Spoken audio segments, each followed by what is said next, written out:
Empolgado com bebidas energéticas e pura força de vontade, sentei-me em uma cadeira olhando para aquela maldita janela enquanto Lucas dormia do outro lado da sala. 22 horas, nada. 11 horas, nada. O relógio bateu 12 e eu ainda estava vendo a mesma coisa de antes. 1 rapidamente deslizou para 2 e eu podia sentir meus olhos começando a ficar pesados. Olhei para Lucas, que estava iluminado por sua luz noturna, e o observei um pouco. Um pequeno sorriso estava em seu rosto. A maneira como ele se movia levemente indicava que ele estava tendo um sonho bom. Uma boa, não é? Eu tinha visto aquele rosto muitas vezes antes em uma doce criança adormecida. Naquele momento, não pude deixar de refletir aquele sorriso de volta. Algo sobre aquele momento me lembrou por que eu estava me esforçando tanto para proteger esse garoto.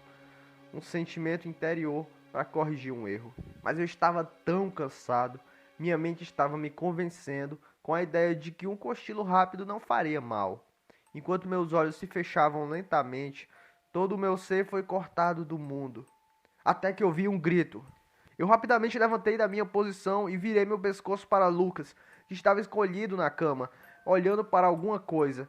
Segui sua linha de visão até a janela e não podia acreditar no que estava olhando. Era de fato um homem ou algum tipo de aproximação distorcida de um. Toda a sua cabeça pálida quase enchia a janela. Os olhos enormes e pupilas dilatadas estavam fixos no garoto. E mesmo quando eu peguei minha arma e apontei diretamente para ele, ele nunca quebrou o olhar. Uma boca fina e enrugada se estendia de orelha a orelha em uma expressão neutra. Ainda assim, contrastava fortemente com o resto de seu rosto liso e totalmente sem pelos. Ele também parecia ter um nariz de bico considerável que chegava a um ponto bem abaixo de seus lábios finos. Seu nariz quase parecia uma flecha apontando para seu corpo rotundo e braços finos como ossos. Mas talvez a coisa mais perturbadora sobre ele era que ele parecia ser completamente bidimensional. Era como se residisse dentro das paredes finas da janela em vez de estar do outro lado dela. Era quase como se ele estivesse sendo projetado na janela. Mas isso era impossível, pois não havia luz vindo do outro lado da janela e nenhum projetor visível no quarto de Lucas. Lucas, mexa-se! Vá até sua mãe e diga a ela para trancar a porta! Eu gritei. Ele não precisava ser dito 2 vezes. Em um instante ele se foi. Depois que ele saiu da sala, eu me afastei em direção à porta, tranquei-a atrás de mim com uma mão e mantive a arma apontada com a outra. Agora, os olhos enormes do homem se voltaram para mim, e seus lábios passaram de neutros para um sorriso fino. Ele falou devagar de uma maneira profunda, mas confiantemente calma. Você não devia ter feito isso, Detetive Smith. Se todos os pelos do meu corpo já não estivessem arrepiados, eles certamente estavam agora. Como você sabe meu nome? Eu atirei de volta com uma falsa confiança. O conhecimento é fundamental. Eu conheço você e seus erros. Todos nós fazemos. Ele respondeu com naturalidade. Quem diabos é nós? Uma sociedade de pessoas. Não é diferente daquele em que você mora. A maneira como ele falou baixo me fez sentir como se eu fosse uma criança falando com um adulto com décadas mais experiente do que eu jamais poderia sonhar em alcançar. Ainda tentando manter minha cara de pôquer, apertei minha arma com mais força e levantei minha voz algumas oitavas. E por que sua sociedade está atacando essa família? Por que ataca Lucas? Atacante? Não. Estou apenas observando. Você é fascinante. Você está assustando um menino de 12 anos e você está fazendo isso porque ele é fascinante? Não me venha com essa merda. Ele não respondeu. Em vez disso, a marca de 2 mãos apareceu na janela. Antes que eu pudesse entender o que estava acontecendo, aquilo avançou, deformando o vidro como se fosse um plástico fino e maleável.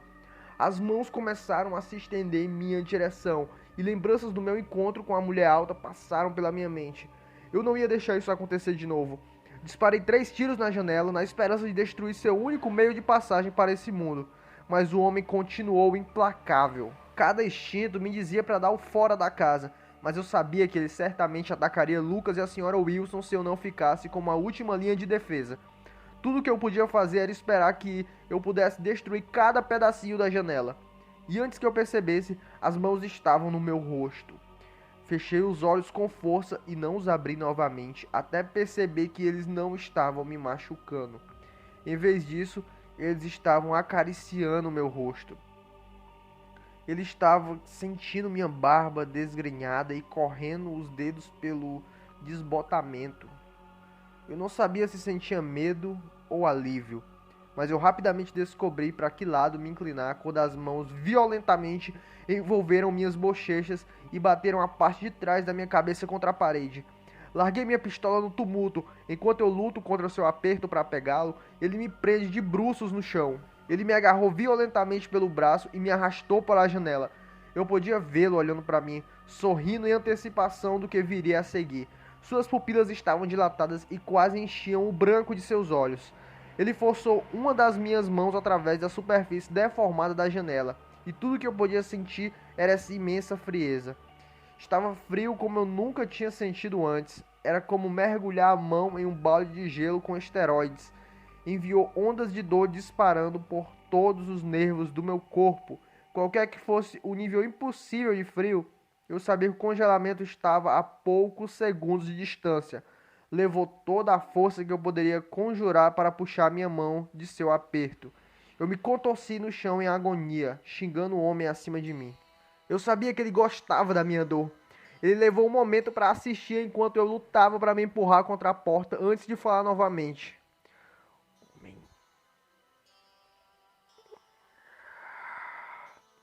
O menino pertence aqui conosco. No fundo, ele sabe disso. Ele quer estar conosco. E talvez você também. Você já viu o outro lado, detetive, e sempre foi desagradável. Todos vocês estão mais seguros conosco. Foda-se! Eu gritei. Eu mergulhei para pegar minha pistola, atirei e descarreguei mais alguns tiros na janela com minha mão boa, mas ele ainda estava lá sorrindo. Com raiva, comecei a abrir grandes buracos com a coronha da minha arma. Quando minha raiva passou, percebi que o homem tinha ido embora. Tudo que eu estava olhando era um grande buraco e a floresta do outro lado da casa. Eu precisava de um momento para relaxar. Meu coração estava batendo rápido no meu peito. Eu levei um momento para sentar na cama e inspecionar o hematoma na minha cabeça e pensar se eu precisava ou não ir ao hospital para verificar uma concussão. Depois de alguns minutos, percebi que estava bem o suficiente para ligar para o chefe e dizer a ele porque os vizinhos provavelmente ligariam em breve sobre vários tiros sendo disparados. Eu disse a ele para se vestir e vir até aqui, e eu contaria sobre tudo o que aconteceu. Uma inspiração profunda depois e voltei minha atenção para a senhora Wilson e Lucas. Quando bati na porta deles, eles me deixaram entrar somente depois que eu lhes garanti que eu não era o intruso. As primeiras palavras que saíram de sua boca foram aquelas para as quais eu admito não estar preparado. O que aconteceu? Ela perguntou com lágrimas escorrendo pelo rosto. Essa pode ter sido a parte mais desafiadora da noite. Lucas tinha visto algo realmente horrível e eu era alguém em que ele deveria confiar. Eu era alguém que deveria defender a verdade e a honra. Eu era alguém que deveria estar do lado dele. E, no entanto, apesar de tudo isso, eu era alguém que mentia sobre tudo. Era um homem com uma máscara e vários outros do lado de fora com ele. E tivemos um confronto. Depois de passar por alguns arquivos no trabalho, eu realmente acredito que ele seja um cara com quem lidamos antes. Ele usa um dispositivo para bloquear câmeras de segurança e suas roupas o tornam incrivelmente difícil de ver no escuro. É por isso que não pude vê-lo na primeira vez.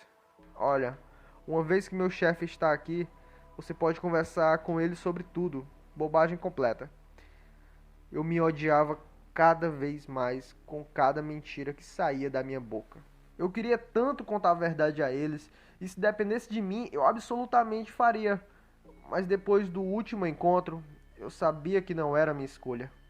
Eventualmente, o chefe chegou ao local. Eu o passei para ele e a alguns oficiais que o acompanhavam. Eu os reconheci como os dois caras que entraram na fazenda com a mulher alta. Quando o chefe me deu licença para sair, dei uma olhada para Lucas enquanto saía. Ele estava olhando para mim com lágrimas nos olhos e um olhar inconfundível em seu rosto. Também era um que eu já tinha visto antes. Desapontamento. O menino passou por tanta coisa. Às vezes, tudo que uma criança precisa para se curar é validação. Eles querem que alguém reconheça que eles acreditam que o que estão dizendo é verdade. E o que eu fiz levou qualquer chance disso acontecer. E isso machuca. Nos próximos dias, os dois foram realocados em todo o estado. Eles foram enganados sobre um tipo perigoso de mofo crescendo sob a casa. Eles também foram informados de que um buraco gigante estava se formando sob a casa, colocando toda a propriedade em risco. A senhora Wilson foi levada a acreditar que nada poderia ser corrigido dentro de um orçamento razoável, então faria mais sentido se mudar. Com a crença adicional de que seria um novo começo para Lucas, ela obedeceu. Meu chefe me disse que fez o possível para acompanhá-los. Pelo que ele ouviu, não houve nenhum relato de nada em comum. Isso, é claro, foi fantástico de ouvir. Eu até abri uma garrafa especial de vinho com a detetive Joss uma noite para comemorar. Nas semanas seguintes, tudo voltou ao normal. Tudo fora da minha vida pessoal, pelo menos. Todos nós passamos por períodos em que sentimos que estamos sendo observados. Esse sentimento estava vindo muito mais forte do que eu normalmente tinha notado. Não importava se eu estava sozinho em casa, dirigindo meu carro ou apenas dando um passeio. Eu sempre parecia me pegar, dando uma segunda olhada. Como se eu ouvisse algo que soasse muito próximo de uma voz, ou eu visse uma figura com o canto do meu olho. Isso veio à tona quando, depois de um banho, eu estava fazendo minha rotina de esfoliação facial no espelho quando, sem dúvida, vi um homem atrás do meu reflexo. Eu quase tive um ataque cardíaco quando foi registrado como aquele rosto grande e familiar. O homem da janela de Lucas estava olhando para minha alma. Um largo sorriso estampado em seu rosto. Evitei me olhar em qualquer superfície reflexiva por 1 mês e meio depois disso. Foi Nietzsche que observou: se você olha por muito tempo para um abismo, o abismo também olha para você. Eu não tenho certeza se ele entendeu o quão certo ele estava, mas é uma frase que tem mais significado para mim do que quase qualquer outra. Se alguém puder evitar, exorto-os a evitar esse abismo a todo custo. A escuridão que olha de volta para você nunca vale a pena saciar sua curiosidade. Fiquem seguros, todos.